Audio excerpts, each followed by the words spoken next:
Bonsoir à toutes et à tous, j'espère que vous allez bien. Je suis Amanti et tous les mercredis soirs je vous raconte des histoires de crimes, de disparitions ou de faits étranges. Ce soir, c'est une affaire criminelle que je vous raconte. La victime s'appelle Gisèle Martin, elle est retrouvée sans vie par son mari, Jean-Robert Martin, dans l'entrée de leur maison le 16 septembre 1997. Il faudra 6 ans aux enquêteurs pour lever le voile sur le meurtre, car un proche passera aux aveux, puis se rétractera. Après 2 procès, ce suspect pourtant parfait sortira innocent. Ce meurtre demeure donc non résolu. L'histoire est complète, mais malheureusement, je n'ai trouvé aucune photographie, aucune archive.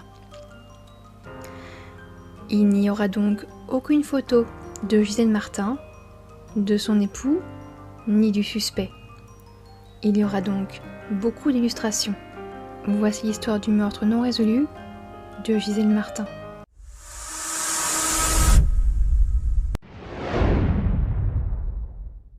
La découverte du corps. Nous sommes au 14 rue Colbert à Plessis-Robinson, dans le département des Hauts-de-Seine en Île-de-France, au sud-ouest de Paris. La maison a aujourd'hui un petit peu changé. Le crime a eu lieu il y a plus de 20 ans déjà. Ce mardi 16 septembre 1997, la maison est surprotégée. Il y a des portes blindées et un mur d'enceinte de plus de 2 mètres de haut. Car les habitants de cette demeure ne sont pas monsieur et madame tout-le-monde. Jean-Robert Martin est le PDG de Sextant Avionics, une filiale du groupe Thomson située à Vélizy dans les Yvelines. Et dans sa maison, il y stocke beaucoup de documents importants. Vers 17h, Jean-Robert Martin rentre de son travail. Il passe la porte d'entrée et découvre sur le sol le corps inanimé de son épouse Gisèle, qui devait bientôt souffler ses 60 bougies. Gisèle est décédée, son époux appelle la police. La brigade criminelle de Paris se rend sur les lieux, l'enquête commence. L'enquête. À leur arrivée, les enquêteurs constatent qu'il n'y a pas eu d'effraction et que rien dans la maison ne semble avoir été volé. Donc, Gisèle était la cible du tueur et il est fort probable qu'elle lui ait ouvert la porte. Le crime semble parfait, aucun témoin et pas de traces. Gisèle portait encore sa chemise de nuit et se préparait à faire un peu de ménage dans la maison quand une personne en qui elle semblait avoir confiance serait entrée entre 8h et 9h du matin et lui aurait fracassé le crâne. Cet horaire a été déduit de par ses vêtements, mais aussi grâce aux techniques de médecine légale. Les coups portés sur le corps de Gisèle ont été très violents. Elle reçoit de nombreux coups à la tête et au visage. Ses bras sont également couverts de blessures. Sous ses ongles, on va découvrir quelques cheveux. Mais il n'y a pas d'arme, ni aucun indice permettant d'identifier le tueur. Le médecin légiste va identifier 27 lésions provoquées par un objet contondant. En effet, un guéridon et un pied de lampe manquent à l'appel. Alors bien sûr, il y a beaucoup de pistes qui seront explorées. Une femme de son entourage sera placée en garde à vue, puis libérée après quelques heures. Son mari, Jean-Robert Martin, sera aussi suspecté, mais il est mis hors de cause au vu de son emploi du temps très chargé. Les enquêteurs se demandent donc si le travail de PDG de Jean-Robert Martin n'aurait pas un lien avec la mort de son épouse. Une jalousie ou de l'espionnage industriel. Car Jean-Robert Martin dépose parfois des dossiers sensibles dans sa maison. L'homme a une place importante dans cette filiale qui traite de l'équipement électronique dans les avions. La piste paraissait tout à fait possible, cependant aucune preuve ne vint étayer cette hypothèse. La seule et unique piste qui reste aux enquêteurs serait la piste d'un proche. Seulement, pourquoi s'en prendre à Gisèle? Qui aurait tout intérêt à la voir disparaître? L'enquête s'embourbe, se perd, et ce, pendant 6 longues années. Après 6 ans d'errance, des aveux. Au cours du mois de juillet 2003, une femme avoue le meurtre de Gisèle Martin. Le 16 juillet, elle est placée en maison d'arrêt à Versailles. Pourtant, peu de temps après ses aveux, elle se rétracte. Qui est cette femme? Et pourquoi avoir tué Gisèle Martin? Je suis certaine que vous avez déjà la réponse en tête. La femme, Éliane Lefebvre, 63 ans au moment du procès, n'était rien de moins que la maîtresse de Jean-Robert Martin. Peu de temps avant le crime, Jean-Robert Martin, 70 ans au moment du procès, avait mis fin à la liaison. Éliane Lefebvre aurait raconté à 2 de ses amis, quelques jours après le meurtre en 97, qu'elle éprouvait un fort sentiment de jalousie envers Gisèle Martin à ce moment-là. Les 2 femmes confirmeront les aveux à la police. Citant les propos de la suspecte, j'ai dézingué la femme du président. Elle aurait même préparé son coup avec l'aide d'une perruque et d'un bouquet de fleurs. Il n'y a pas seulement ces aveux, car près du corps de Gisèle Martin, de l'ADN lui appartenant sera découvert sur un gant en caoutchouc.